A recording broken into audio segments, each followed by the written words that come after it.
(28일) 상하이 증시는 0.02% 상승한 3,397.29포인트로 선전 증시는 0.19% 상승한 14,044.10포인트로 장을 마감했습니다. 중국 최대 면세점 대기업으로 수년간 국내 및 해외에서 면세점 사업을 운영 중이며 2019년엔 세계 4대 면세기업으로 성장했습니다. 중국 내 시장 점유율은 80%가 넘어 이미 업계에서 강력한 경쟁력을 지니고 있습니다. 올해 코로나19의 충격에도 중국 당국의 면세업 지원 정책이 나오면서 동사의 사업 환경이 크게 호전됐습니다. 이 영향으로 국내 수요만으로 올해 역시 양호한 실적을 유지할 것으로 예상됩니다.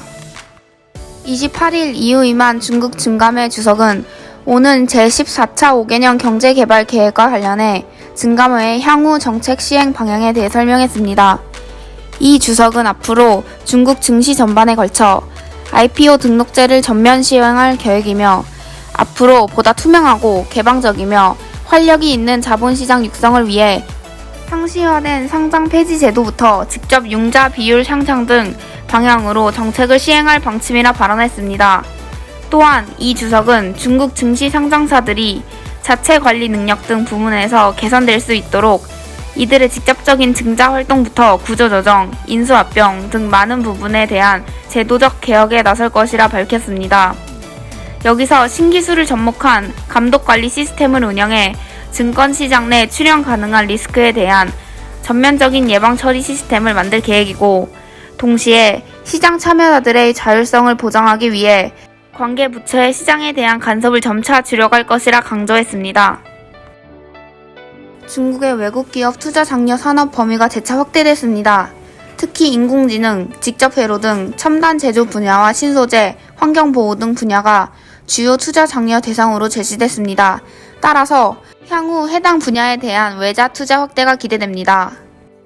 2020년 국가기본의료요금, 산재보험, 출산보험, 약품 목록이 발표됐습니다.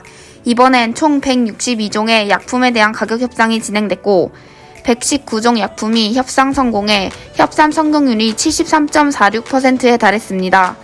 협상에 성공한 약품의 가격 평균 하락폭은 50.64를 기록했습니다. 해당 목록은 내년 3월 1일부터 정식 적용됩니다.